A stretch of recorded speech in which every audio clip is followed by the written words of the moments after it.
Car combat and arcade action-oriented racers have become a rare breed, so anytime new games in this genre look good enough to catch your attention, it's hard not to take notice.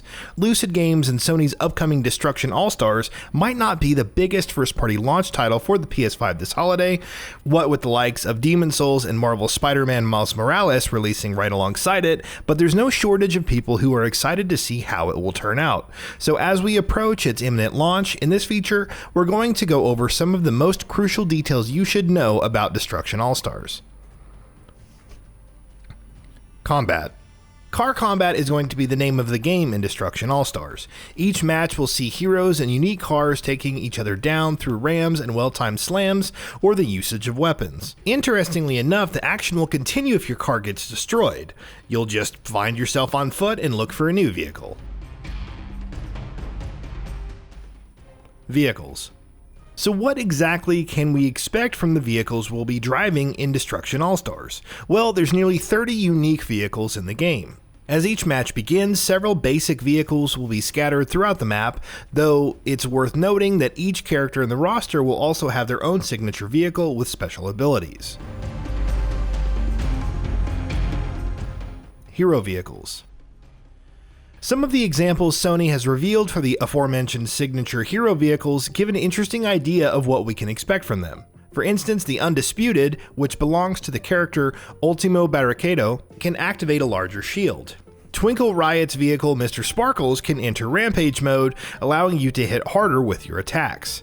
Genesis's Callisto can use boosters, which can not only help with speed, but allow you to slam enemies much harder. And then there's Hana Saber, which can slice opponents in half with a large blade. Abilities. It won't just be the vehicles and their abilities that will turn the tide of battle in Destruction AllStars. As we mentioned, characters seem to play just as much of a role in the game as their vehicles, and each character has their own movement options and unique abilities to help them behind the wheel as well as when they're on foot. Using character abilities and vehicle abilities in conjunction is likely going to be crucial to success in Destruction AllStars. Hero abilities. As with hero vehicles, details on some hero abilities have also been revealed. Ultimo Barricado, true to his name, can become invulnerable to all incoming enemy attacks. There's Lupita, who can spew a trail of fire to deal damage to her foes. There's Shift, who can temporarily go invisible, and perhaps even leverage that to steal an enemy's vehicle. Then there's Box Top, who can spawn a parcel that will not only provide your teammates with buffs, but also deal explosive damage to your enemies. Roster. So it's become clearer that Destruction AllStars isn't just a car combat game. It's also throwing some rather interesting hero multiplayer elements in there, which could potentially make for a nice concoction. And how many of these characters exactly are there going to be in the game? At launch, Destruction AllStars will have a roster of 16 playable characters. Lucid Games and Sony have given an interesting taste of what they're going to be like, but here's hoping more details on them arrive soon. Cinematic Rivalries. It seems like Destruction AllStars will be leaning heavily into its heroes not only for gameplay purposes, but also for storytelling and cinematic purposes. Background and story details on these characters haven't been revealed yet, but the developers have said that many characters will have cinematic rivalries that will explore the motivations of these All-Stars. Arenas. We've spoken about the combat, we've spoken about the abilities, we've spoken about the characters, but just as important in a multiplayer game, if not more so, are the maps and how they're designed. That is something that the developers of Destruction AllStars have specifically spoken about as well. Apparently the game's arenas have been designed with both car combat and on-foot gameplay in mind. In an update about the game on the PlayStation blog, Lucid Games said the arenas have been designed to harness mobility and destructive action.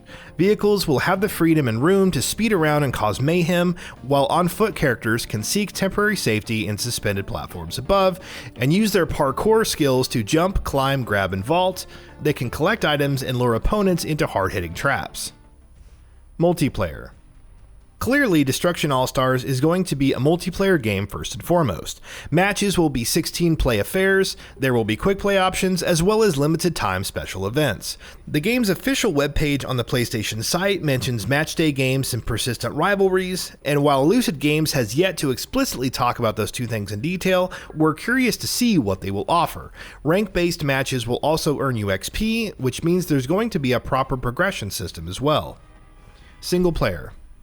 Though Destruction AllStars will put much of its focus on the multiplayer side of things, the game will have a single-player offering for you to dive into as well if you wish to. The single-player campaign will see you completing through a series of over 50 events, playable as multiple heroes, and take you across 5 arenas. DualSense.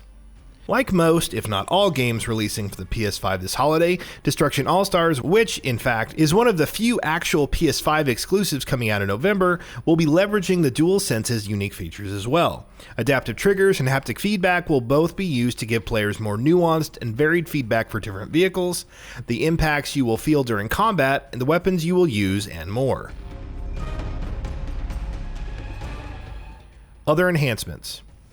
Other than the DualSense, there are 2 other leaps over current-gen hardware that the PS5 has been trumpeting loudly: its super-fast SSD and its 3D audio engine. Destruction AllStars, like pretty much every other Sony first-party launch title, will use both these things to its advantage. 3D audio should be interesting when you're in the midst of chaotic matches and arenas full of crowds, while the SSD promises to minimize the game's loading times.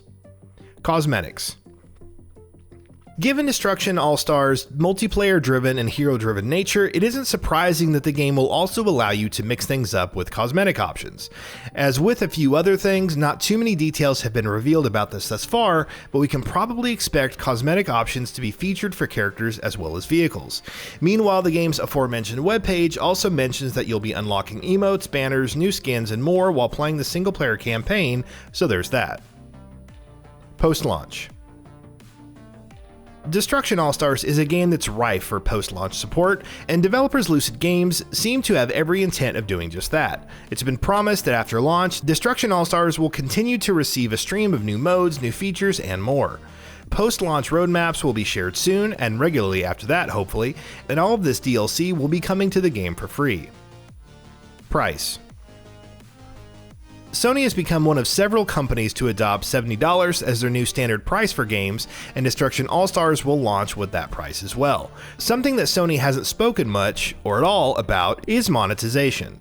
With its cosmetic in-game options, there's plenty of questions about how these will be unlocked, especially with all the post-launch DLC being free, so here's hoping those in-game monetization details come soon. And that wraps it up. If you like what we are doing, please consider subscribing to our channel, and don't forget to switch on the bell notification icon. That way you will never miss out on any of our videos.